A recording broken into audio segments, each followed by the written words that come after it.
Reels वाली बहू। प्रज्ञा को रील्स बनाने का बड़ा ही क्रेज है और वो दिन भर रील्स बनाती रहती है।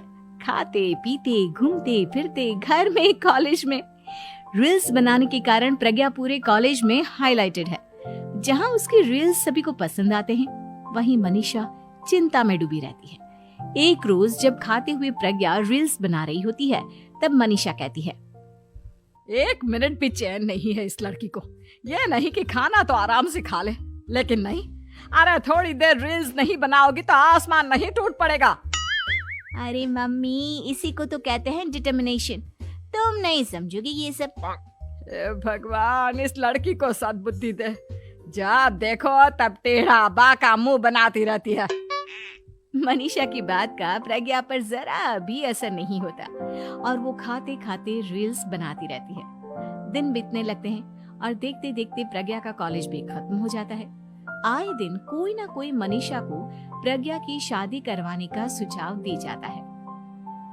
सब ठीक ही कहते हैं, प्रज्ञा की शादी कर देनी चाहिए। अपने घर के काम काज में व्यस्त हो जाएगी तो खुद ही ये रील्स और नाच गाना बंद हो जाएगा।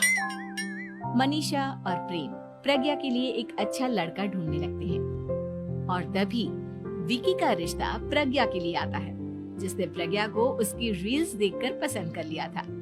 अगले दिन विकी अपने माता पिता के साथ प्रज्ञा के घर पहुंच जाता है और प्रज्ञा साड़ी पहने हाथों में चाय की ट्रे लिए उनके सामने आती है।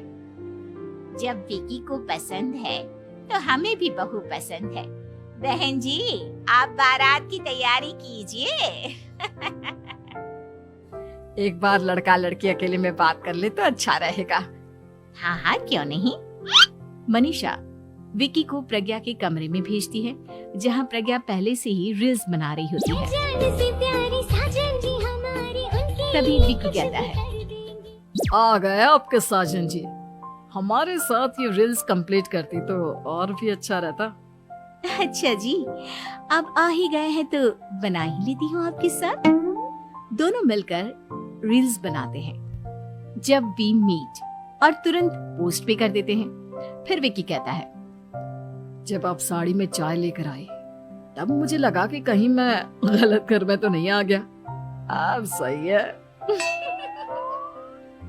दोनों की शादी पक्की हो जाती है और शादी के दिन भी प्रज्ञा रील्स बनाने से चूकती नहीं।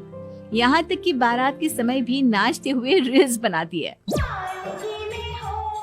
सभी लोग प्रज्ञा की तारीफ के पुल बांध देते हैं और प्रज्ञा नाचती गाती अपने ससुराल चली जाती है। सब कुछ अच्छा चल रहा होता है। प्रज्ञा यहाँ भी दिन भर हर चीज की रील्स बनाती रहती है। लेकिन कुछ दिनों के बाद जब सुनीता कहती है, बहू, ये रील्स के साथ साथ कुछ काम भी कर लिया करो। वैसे तुझे और क्या क्या बनाना आता है? मम्मी जी, वैसे तो सब कहते हैं कि मैं सब कुछ अच्छा बनाती हूँ, लेकिन मुझे लगता है कि मैं मैगी अच्छा बना लेती हूँ। हाँ, कॉफी भी अच्छा बना लेती हूँ और मुंह तो सबसे अच्छा बना लेती हूँ। हैं? अच्छा अच्छा। सुनीता अपना माथा पकड़ लेती है और कहती है, बहू, कुछ खाना बनाना भी सीख लेती। मम्मी जी, मैं लंबी प्लानिंग कर रही हूँ। जल्दी ही मैं इतनी फेमस हो जाऊंगी कि मुझे पैसे मिलने लगेंगे। हम दोनों सास बहू राज करेंगे, राज नौकर काम करेंगे और लोगों की तो लाइन लगेगी हमसे मिलने के लिए। तेरा दिमाग खराब हो गया है क्या बहू? हंसी मजाक तक ठीक है, लेकिन इस तरह घर नहीं चलते। जितना जल्दी हो इस घर के तौर तरीकों को सीख लो। प्रज्ञा मुंह घुमाकर चली जाती है और तुरंत उसी वक्त एक रील बनाती है। ये देख सुनीता का गुस्सा 7वें आसमान पर चला जाता है और विकी के घर आती ही सुनीता उसे सब कुछ बताती है। विकी भी अब प्रज्ञा की इन हरकतों से परेशान हो जाता है। तुम टेंशन मत लो मम्मा, मैं देख लूंगा। विकी कमरे में जाता है तो देखता है कि प्रज्ञा रील्स बना रही है। विकी बड़े ही प्यार से प्रज्ञा से कहता है, प्रज्ञा, इन सब के लिए मैं तुम्हें मना नहीं कर रहा हूँ, लेकिन फिर भी हर वक्त तो ये अच्छा नहीं लगता ना। समझने की कोशिश करो, मुझे भी तुम्हारा थोड़ा वक्त चाहिए। मैं जब ऑफिस से आता हूँ तो मुझे समय देने की जगह इसी में लगी रहती है। तुम ज्यादा ही सोच रहे हो। तुम भी मेरे साथ रील्स